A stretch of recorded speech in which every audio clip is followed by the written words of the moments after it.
And finally, in the history of the comic, we actually have for real This in is the like flesh. everything. I feel like I wish that there was someone like I just want to see reactions of so many people. I need everybody, all the co-hosts to be on this episode because Like, wow. all the times that we were like, it's Poppy's mom, it's Poppy's mom. I feel like we finally resigned ourselves to be like, it's not Poppy's mom. Come on. And then it's Poppy's mom. Welcome to The Story Thinker, a Webtoons and Witcher podcast for superfans with scene-by-scene analysis. Featuring sharp co-hosts for a fuller picture, we dive deep into character psychology, relationships, and theories. We'd love it if you could like, subscribe, comment, and rate us on all podcast platforms and social media. For bonus content, you can support The Story Thinker on Patreon. Let's begin.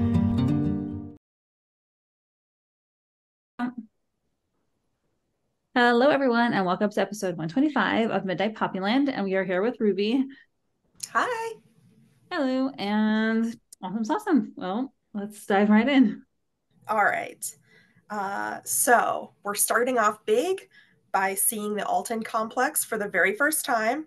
We're starting off with this guard tower and Poppy saying, "Thanks for loaning us your granduncle's car, Quincey." And you can tell he's all happy and chipper, probably happy to be away from the danger they were just in. But Quincey's saying, "Nothing to it, Miss Editor." Besides, the car actually belongs to one of the guards. No, I wonder if he's using Miss Editor. We know he used Miss Editor before, and it's just like his respectful term. But I wonder if he's specifically using it because of the attraction that he's had recently, and Tora's warnings, like stay away from her. So he's like, okay, to put some distance. I can see that. Or maybe even like trying to make things seem a little bit more normal. Just like we just had this crazy night. Let's go back to pretending we're just living our regular lives. Right. We're just working at the company that no longer exists by our shady, horrible boss. And then Poppy looks horrified and she says, "One of the guards?" And yeah, Quincey's just like, by this. I know. I was confused as to like why she's so maybe she feels uncomfortable thinking that like he took it from someone else when it was their car. I think maybe because it's a fancy car. So she's like, oh my God, the guard has this kind of car. Like, what kind of business are they running here that the guard has a fancy car? Oh, I didn't think about that. That's a good point. Also, possibly if she's used to just Vincent's clan, clearly already we're seeing that the Altan clan is treating their people better. So, I mean, yeah, the complex looks very like military. Yes. The guard tower, the fence. Oh yeah. And we've got Quincey again, all chipper. "Thanks again, bud. I'll try to return your car in one piece." And not very reassuring. Yeah, exactly. "It's my honor, young Master Quincey. See you in another life, old pal." Like he already knows it's not coming back. He's resigned to it. Yeah, well, I guess he knows that he has money to replace it, or someone will give him money to replace it.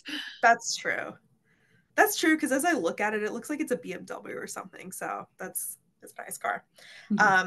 And then we see Poppy sliding, which we find out later she's getting in the driver's seat. And she's like, "Oh, how embarrassing." And I wonder if it's that, like, she's used to not accepting these things from people. And she's just like, "Oh my gosh, we just took a guard's car from this man." Yeah, I think that makes a lot of sense because she's like a regular, at least, okay, well, she's maybe not a regular person, but like she probably was raised in a regular, lifestyle where you don't just take people's cars. And for Quincey, it's like, yeah, whatever, I'll take people's cars. Like, sure, either I'll replace it, or I'll just take it and never give it back. It's normal for him, but yeah, it's not normal for her. Like Poppy doesn't even own a car. She has her scooter. Right. Well, no, she doesn't have her scooter anymore. Still in Darla's garage. Okay, there's not Darla's garage, but whatever. Okay, and then a change from the happy, bubbly text bubble, which it's interesting weather right now. It's kind of like gray and overcast and gloomy. It looks like it's about to storm. So Quincey is looking over his shoulder, and we see Tora just leaning casually against the telephone pole. and he says, "Sure you're not coming in with me?" And he's like, "And have all the Baltimore clan elders breathing down my neck this time? F nah." Mm-hmm.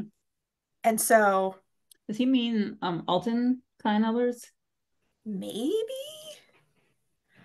That was kind of this whole interaction. I was interested to see people's take on, because I thought that it was a little bit. I was trying to figure out how to interpret it, because he says, "Sure you're not coming in with me." So he was planning on keeping Poppy, just like sending her off into the day without anyone else. Like he was just going to send her off in a car. And yeah, also it says the Baltimore clan. And I can only wonder if it's like they're at the Altan place, but they're talking about like, oh, Vincent has come over because that's his great uncle Ivan or whatever. But yeah, I was not too clear. And especially this next panel when he's like, "Nothing personal," and he has the scary forced smile, terrifying. I did not understand what he was doing here. That's supposed to be a smile, because I don't know what that is. That's like someone, speaking of Halloween coming up now, it's like someone paid to look scary. Yes. And you can tell that he's trying to be joking, like nothing personal, because it has the little bubbly text and it has like the handwritten looking font. But yeah, he doesn't know. He has no idea how to fake smile. Yes.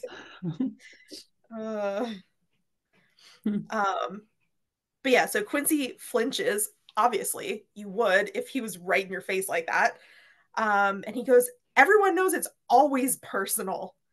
And he's That's such a Quincey statement. Yeah, right? For sure, makes everything about him. I know. Everyone knows it's always personal. And I'm thinking, like, is it always personal in terms of Tora specifically not wanting to hang out with clan people? Like, for Tora, it's always personal. Like, "I don't like you guys. I'm not going to hang out with you." I don't know. Do you have any insight there? I mean, I think maybe there's an element of Quincey that feels a little abandoned. He's not the strongest person emotionally. He's always used to like having other people help him out. And I think he's used to relying on Tora a lot. So maybe he feels a little bit left alone, and we see later on, he's very relieved to have other people help him. Yeah. Oh yeah. And his little thought bubble, "Crikey, just when I thought he couldn't get any creepier." Which, like, he grew up with Tora. He's never seen Tora be creepy like this before. I know that. You follow. Like, instead of perfecting his fake smile, he just worsens his fake smile over time. So just yeah. Okay, this part, if you know of a throwback panel, let me know, because then we see what I'm pretty sure is Poppy looking crazed, saying, "Mr. Lam's request, nothing personal." And so he's still like tying them back together. And I was trying to think back, and I was like, what is this? What is going on here? I also did not know at first, and I think this is something that we did not see before. Like, we definitely didn't see the panel. I think Quincey is remembering when Poppy tried to get him to write. She tried to recruit him to write the story because Mr. Lamb wanted him in particular. So I think that was probably in his mind how she looked when she was begging him to like write the story. That's what I'm guessing. Yeah. And he says, "The more time he spends with Miss Editor, the more she rubs off on him." And boom, the love child of Chucky and his bride. I'm thinking, is that a pop culture reference? There's no way that she's made him even scarier. Come on. If anything, Tora has made her even bolder and, like, I don't know, scarier. Right. I think, Quincey's a delicate little flower. He just remembers, Poppy was probably just like, "Please, please," and he remembers her being like super scary, and like everything in his mind is blown up to like these magnitudes. Yeah.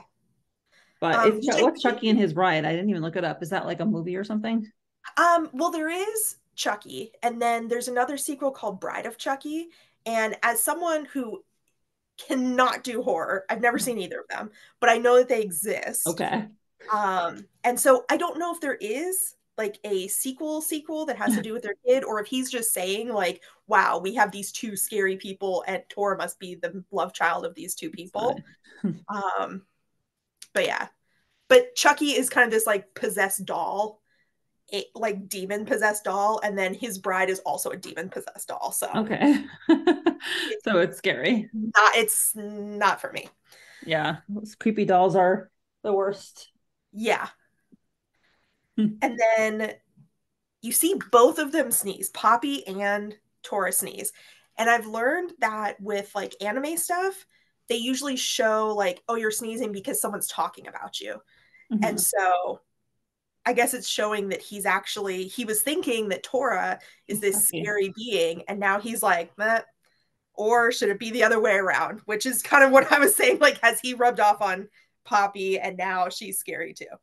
The cute little wiping her nose, Chucky's bride. It's really cute. Yeah, they're supposed to be horrible and like they're adorable instead. I mean, well, yeah, exactly. Scary, but Poppy's adorable. Also, it looks like they've both gotten dressed. Tora is dressed now. Poppy's wearing something different. Quincey is still just straight up in his underwear. He's so comfortable with himself. He's like, whatever, I'm going to my family's house anyway. Who cares? Yeah, probably, yeah. And he's like, I look great in these pajamas. I mean, he's showing off those calves and those thighs. Yep. Yeah. Oh, yeah. And then we hear, coming from the house, I would love to see the floor plan of this estate here. But we hear, hurry, Ivan. The guard said Quincey's at the gate. And we see that Quincey's giving Tora the heads up. He knows that Tora doesn't want to be seen or involved with the clan people right now. So he gives them a little, they're here, you better get going. Which is very big of Quincey. You thought for sure he was going to like beg, and he's just like, I'm respecting your wishes. Go now if you don't want to do this. That's so nice. I'm so happy that Quincey can mature up, every so often, occasionally for 5 seconds. Right. And okay, in the first version, before she edited this, when Tora hugged Quincey like this, I thought to myself, are we going to see later that he's telling him something? Which then in this edited version, he does tell him something. And I was like, yes. Nice. That's a good prediction. Yes. But at the same time, he's whispering to Quincey, but at the same time, he's being super awkward. And Quincey goes, I appreciate your effort, big bro, but this is a little too awkward for my liking. I think it's so sweet. I think that it is nice to see that Tora, is developing in his interpersonal relationships and his ability to show affection. I think that's great. Yeah. Well, and we've seen, I don't remember if we've seen Poppy say something about hugs, but we have seen her say things about like when you should say thank you and stuff like that. So we know that she's been coaching him. Right. And he goes, bear with me. Popular said it got to be at least 3 seconds. And I'm just imagining what it must be like to just be standing there still with Tora being like 1, 2, 3. So natural. So. And again, a cute panel. Good job. Very cute. Oh my gosh. Okay, and then where does this come from? Tora whipping out his lucky getting girls hat that everyone admires, gives it to Quincey, which of course Quincy's like, no, my hair, please don't touch my hair. And he goes, have fun hitting the clubs. So he knows that Quincey is probably not going to be doing like heavy hitting clan stuff now that he's going to be with his family. He's going to let his family do the clan stuff. But also B, something feels kind of final about that. Like, does Tora think he's not going to be back for a while or not at all? I definitely hear you, because it's like, yeah, his lucky special Dollar Tree hat. But yeah, I don't know. I mean, we know that he's been very worried, right? Ever since he couldn't find Goliath's other DVD. Maybe that's just a continuation of that worry. Maybe he has some kind of plan that we haven't seen yet. that involves him like disappearing off the face of the earth. I don't know. Or maybe he's just nostalgic right now and he feels like maybe he won't see him for like a little bit, even for a while. Yeah. And he wants to, demonstrate his connection in some way without being able to articulate it. You can also tell that of the very, very few things that Tora travels with in general, we can see that he's kind of a light traveler. You can assume that they left a lot of stuff back in the apartment because they were packing in just a few minutes. And that was something that he chose to pack up and bring with him. So it definitely has to have a bit of meaning for him. So, we see rumble. Obviously, like we said earlier, the weather seems like it's going to get kind of nasty. And just as predicted, instead of the emotional reaction, Quincey's going, "Oh, my hair." Of course, like, mind you, you would think that, he just got out of bed relatively recently, but he's like, no, sometime in the car, he had time to perfectly like do his hair to his liking. Yeah. His skincare, his shaving, his hair. Don't worry about the outfit. He's fine. But up here, still good. This is great. You driving, sweetheart? Yup. Hop on, loser. By the way, actually, this reminds me, I remember when I donated my kidney. So after the surgery, I was feeling pretty terrible. And I think I couldn't get out of bed for like the day or something. But like the second I could get out of bed, I went to the bathroom and I washed up as much as I could. And then like I was in terrible pain, like it was really painful. But like I put on makeup and like I, put my glasses on, or I don't know, whatever. And like I was still wearing my hospital gown. So like whatever. But I was like, at least my face is gonna look normal, I get that. It doesn't seem like it makes sense from the outside, but to yourself, it's like a comfort. It does. Yeah. And I'm sure that to him, maybe having this little bit of normalcy is like a comfort in this stressful time. So, all right. So it starts to rain. Really setting the mood here. And he goes, it's his precious dollar store hat that he got on a discount. Like, makes it even it's more already valuable. a dollar hat and then he got it on a discount. Oh my God. I feel like that makes it even more precious for Tora that he got it on a discount. He had this super fancy car that you remember that he sold for Poppy's house, but like the dollar store, the hat, like whatever, dollar store. Yeah, exactly. Oh my gosh. I just think about when, I think it was ggyu maybe asked him for the hat and was like, thought that it had some kind of special mojo to it. And now Quincey doesn't need any mojo though. He's got his own. All right, and then they're driving off into the distance before the Altans make an appearance, so they're not being seen. And Quincey's thinking, God damn it, why does Tora always have to be so dramatic about leaving? Just say see you later like a normal person. So he also thinks that there's some kind of big deal finality to him passing on his hat like this. I think it's that, but I think there's also like a large part on Quincey's side. He feels alone. And, he's had a lot of change in his life right now. So his sense of stability is gone. And, the person that is normally with him and helps provide support for him is leaving. So I think that it's also very emotionally hard for him as well. So I think the drama, some of it is in his head. I didn't think about that. That's a really good point, that like his person that's always the buffer between him and the mafia stuff is just gone now. All right, and we can see that Quincey, which you're surprised, a second ago he was worrying about his hair under the hat, and now it's raining. He doesn't seem to care.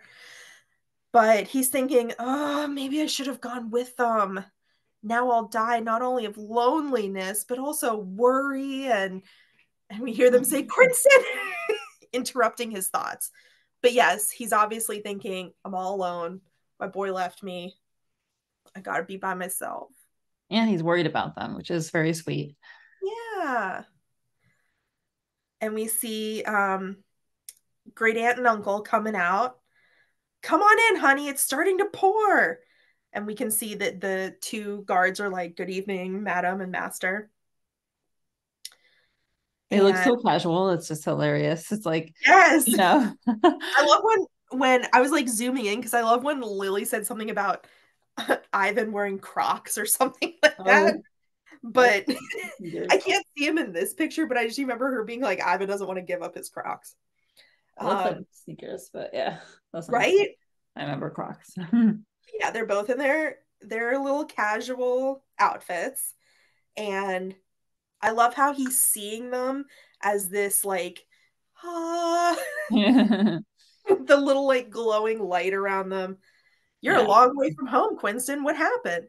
Does your mama know you came to see us? Well, I mean, everyone knows Quinston is a big baby and a mama's boy. Yes. This man is like 26. Never mind the fact that he's officially been passed on like the Baltimore clan the other day or anything. They're like, oh, Quinston, does your mommy know that you're here? Oh my. No offense, Quincy, you're adorable, but like you are a little child. Useless. And it even goes so far as him thinking the grown-ups are here. Which I totally get on his perspective, but it's like, yeah, it's Quincy. Let's just say that. We've got to see at some point him. I know that Lily is great with character development, and so I'm sure that we're going to see him go through like a maturing arc, hopefully by the end he'll still have his personality, but he'll also have like stepped into adulthood and like responsibility and whatnot.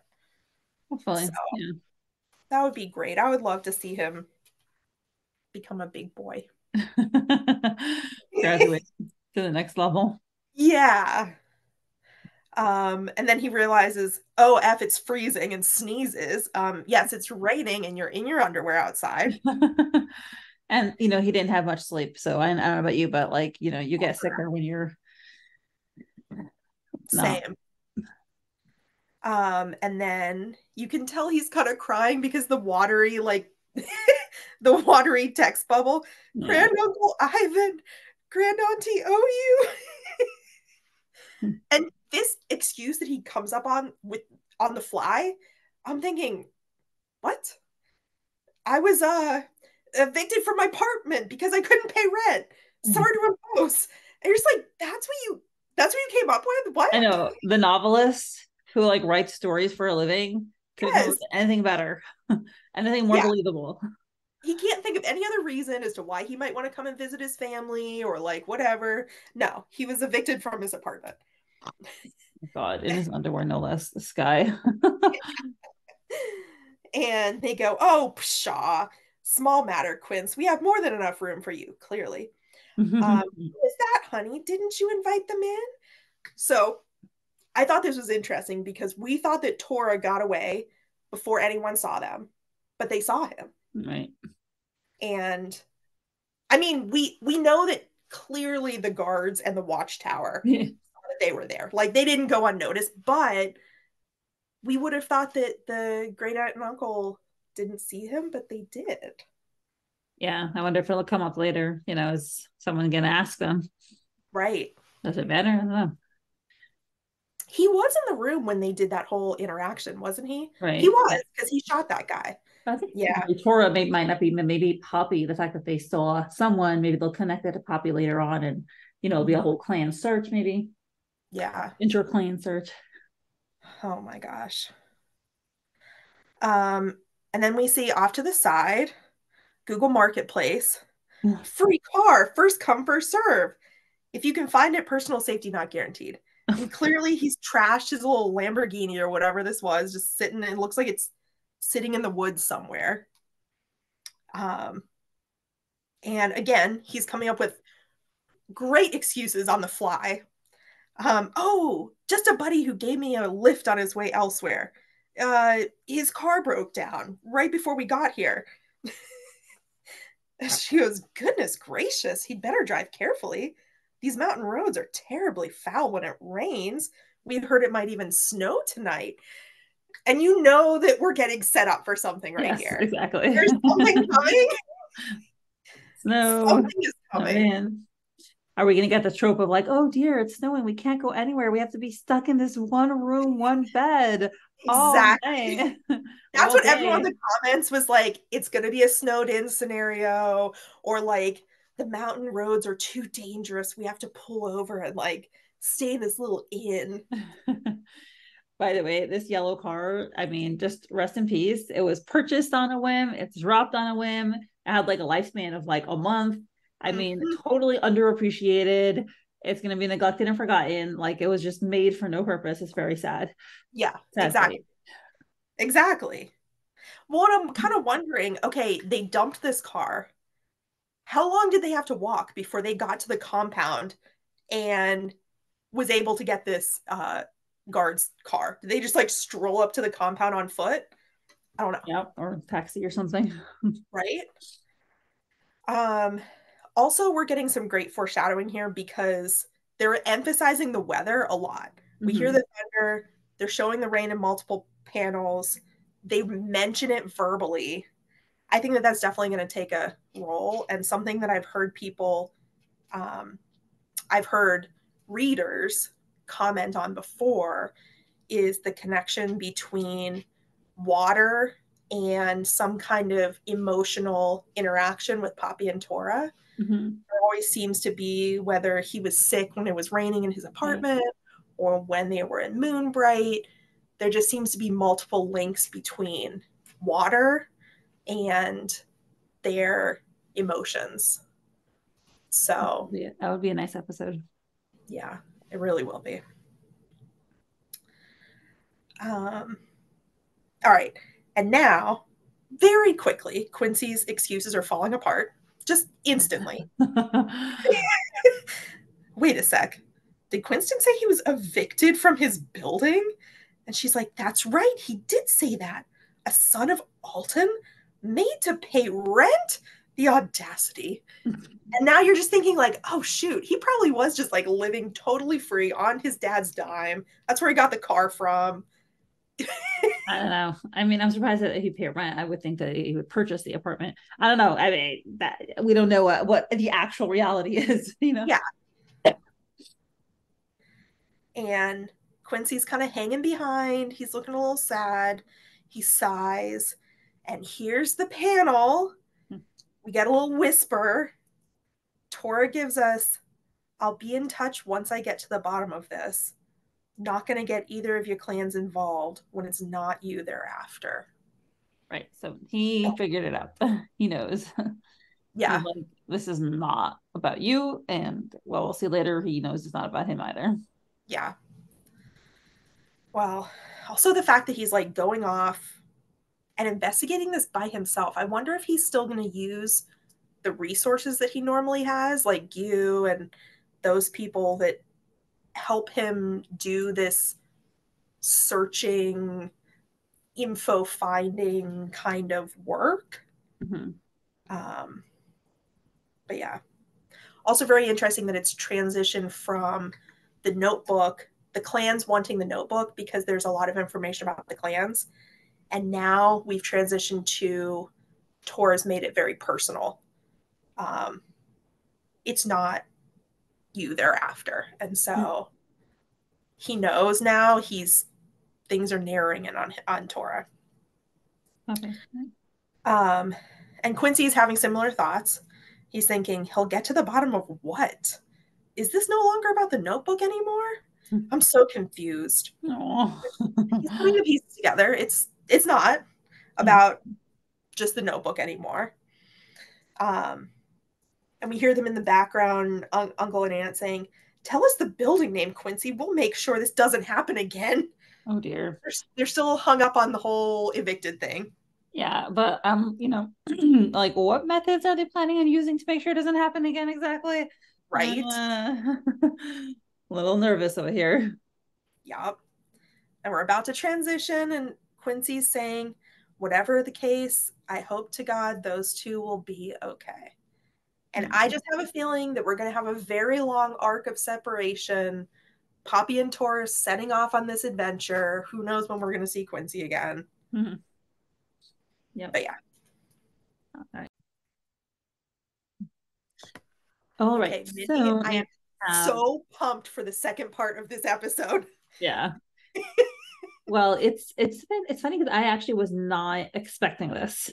I wasn't expecting Tora to confront her like this. And well, and then the rest of what happened afterwards, certainly not expecting.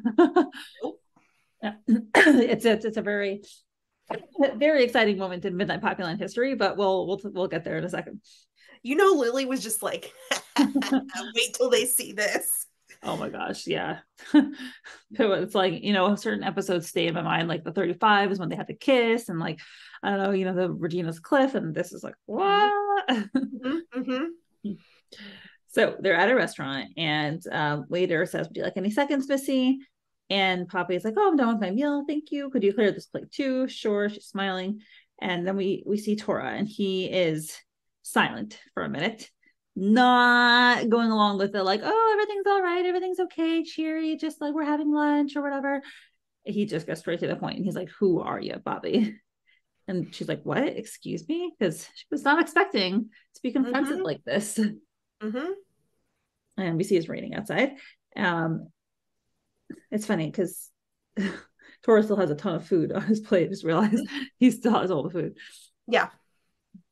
And he puts his cup down. He's like, I came clean to you about everything to do with me. Maybe it's time you do the same. Whoa. Direct. Yes. And he definitely has a hint of, you're hiding something from me. And you're just coming on strong like, oh my God, sir, we haven't slept for 48 hours. We just ran from gunmen. And you're thinking like, oh, I'm going to expose all your secrets. Yeah. You're like, calm down for a second. I mean, I'm with him. I wouldn't do it at a public diner personally, because like it's probably confidential. You know, maybe not everyone around them should be hearing this, but okay. And he's like, who are you? Poppyland Wilkes. And, you know, stares at her directly in the face. And Poppy is anxious. She's like, she's nervous. She looks really small. You know, the blackness is starting to kind of close in on her. And, you know, we see just more blackness coming into the next panel. So she's nervous. And you know, this is a little bit of her avoidance, and the fact that she hasn't, we'll see later, like done anything about certain information that she's had, or the fact that she's been so you know, I guess hiding something, like you said, like it's a big deal. You know, there's something very avoidant about it. Yes. You know, we always, you know, talk about everyone's has their flaws, and this is definitely like it's you know, when something's too hard to deal with, this is like, let's push it away. Yeah. And probably she's trying to regulate herself and calm herself by, okay, we're eating a meal, we're having breakfast, just we're taking a breather, and we can, like you said, his food is still completely there. He's obviously really churning in his head. He's like, the gears are turning. Yeah. And she looks down and she whispers, she's like, those people weren't sent by Vincent or any of his men, were they? Because she understands why Tora's asking. You know, she's figured it out. She knows why he's asking about this right now at this moment. And he's like, sorry to say, but now only one person in the Baltimore organization knows how to lead a military level ambush in the middle of a populated civilian zone. And we see his food, and he's sitting in front of you, stuffing his face with bacon, eggs, and toast. And now he starts eating. And I wonder if he's like starting to eat because now he feels relieved that Poppy's actually going to talk. So he's like, okay, now I can eat. He still has his very like earnest face. I feel like she draws him like that when he's being very vulnerable and earnest. Yeah, but at the same time, he's still kind of being Poppy, like with the, like, what is this? The card to a deadly weapon. Or whatever he said at the beginning. He's going, only one person could organize that. And he's sitting right in front of you. He's pretty humble. Yeah, exactly. Saying it as it is. And so he's like, so not Vince, not any of his men. And Poppy's laughing. But Tora's still giving her that intent look. He's not letting her get away with, you know, any jokes or anything. He's just, he's eating, but he's still looking directly at her. It's like, you think it's funny, huh? And he's like, oh, come on, you were clearly trying to get a rise out of me. Which it's, again, avoidant. She's pushing off the moment where she has to tell him. And finally she sighs. She realizes she can't push it off any longer. And she like huddles in on herself because she's trying to protect herself and, she's feeling vulnerable. And then she finally tells him, she's like, I can't tell you who I am if I don't know it myself, Tora, looking like a very little child over here. There's been so many panels this episode where she's kind of drawn with this little like baby face, which I think is interesting. Yeah, but we know that she was, well, based on what happens next, but she was a child when certain pivotal events happened in her life, when her mom left. So she's going back to that stage, every time she thinks about her mom. Yeah.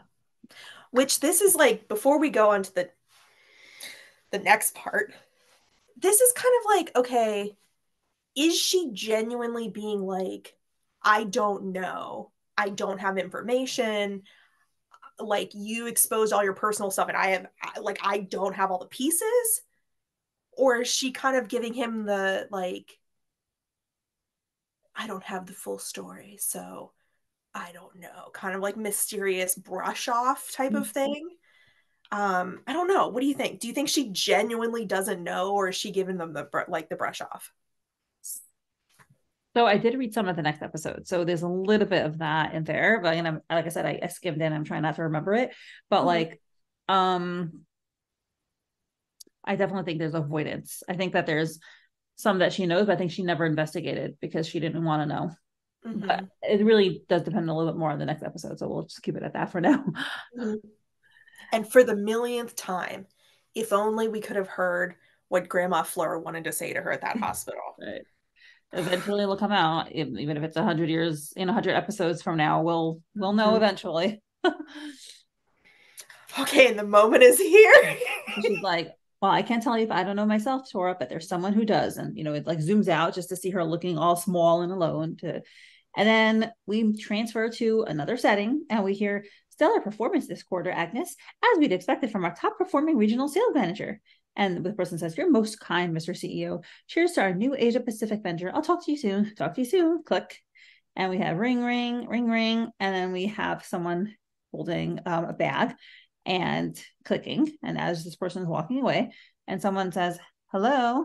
And the person who's picked up the phone says, hello, Agnes Fleur, prime real estate. Prime time real estate. Not a great time to speak unless it's regarding. And then we hear, Mom, it's me. And we see the woman, who's Poppy's mom, and it says Poppyland. And then we see from the back, when Poppyland's mom has dropped her wallet. And finally, in the history of the comic, we actually have for real in the flesh. Everything. I feel like I wish that there was someone like, I just want to see reactions of so many people. I need everybody, all the co-hosts to be on this episode, because all the times that we were like, it's Poppy's mom, it's Poppy's mom.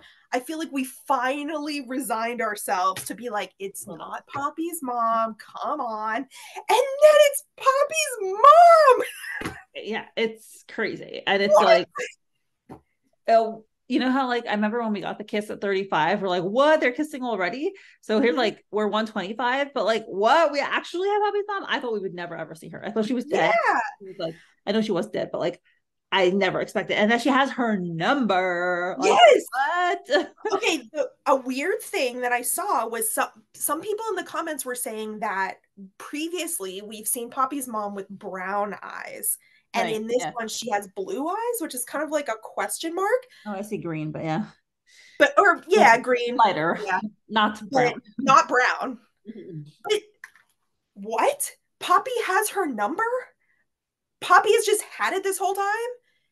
So like, has it been a forced isolation? Or I mean, like intentional isolation? Like, yeah, her mom never came back to her, but actually she's had the opportunity to connect this whole time and she just didn't take it. So many questions. Yeah. I have more questions than answers. But we can deduce that Poppy's on a surprise that she called her because she drops her wallet and she doesn't have her number saved in her phone. She picks up like the real estate agent. So she doesn't have Poppy's number saved in her. Whether that means that she knew that Poppy, maybe she didn't even know that Poppy has her number. Or maybe she did know, but she didn't expect to get a phone call because Poppy was like, I never want to see you again, Mom.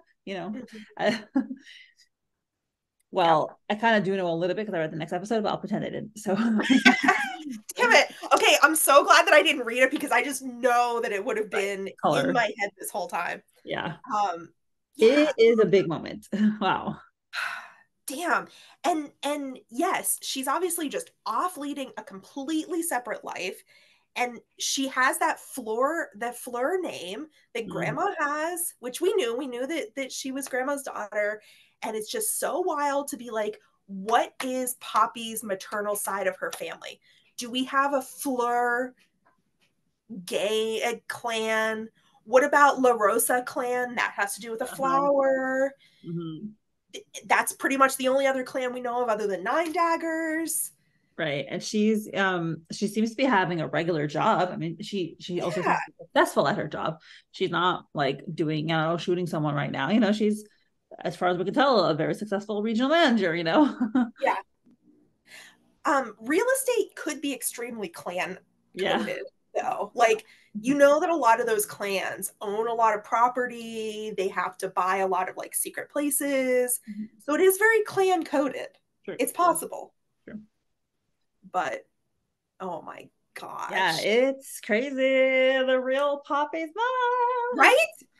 It's finally her. It's never been her until it's her.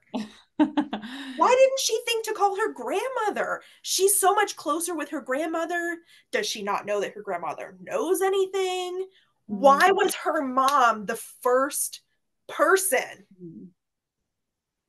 Maybe she feels like she tried to get information out of her grandmother previously and she wasn't forthcoming, which would not be surprising. I'm about to read the next episode and just die, aren't I? Okay. Like, is that what's gonna happen? I'm just gonna fall apart in the next episode. Let me know. I'm curious. But yeah, this is very exciting. So, like, yes, we finally have it. We have the mom. And I leapt up off the couch when I saw it. Yeah. When I just like saw the Poppy, I just jumped up, practically threw my phone. That's awesome. All right.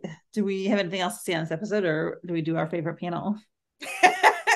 We can do favorite panel now. I don't think that I have anything else to say because it's all questions. I only have questions now. Okay. I think I know what my favorite panel is. All right, I'm gonna just say my favorite. Okay, I'll let you go first. You go first. Go ahead. My favorite panel is just Poppy's mom. It's just, that's what it is. It has to be. It's the panel of the century. I feel like I tend to choose my panels based on aesthetics and versus like meaning in the story. And so my favorite one is when she's like, good job. Very cute. Because I feel like I can just imagine that in like an anime or something, just them kind of cutting to her being like, yeah, that's very and she's cute. So that's my favorite one. All right. Okay. So a question for the audience, and people type in your comments wherever you're listening. Do you think Poppy's mom knew that Poppy had her number? Yes or no? So, all right. Thank you so much, Ruby, for joining on this episode. Very exciting. Yeah. Thanks for having me, like always. My pleasure. And let me know as soon as you're done how you react to the next episode. Oh, I will. I'm going to be in that Instagram chat. I will. Awesome. Awesome. Thank you so much. All right. Have a good evening. Bye. Thank you to my current patrons: Lily, Molly, Veronica, Emily, Joe, Rochelle, 𝗪𝗪, Tuggles, Anne, Rose, Alexa, Misti, Joanne, Esther, I'm Watching You People, Emily, Jean, Kay, Lily, Beckett, Christine, Sadie, Teresa, Mrs. Castaldo, 𝗪𝗔𝗆𝗀𝗪, Ruby, Sophia, and Katrina. Your support is truly appreciated.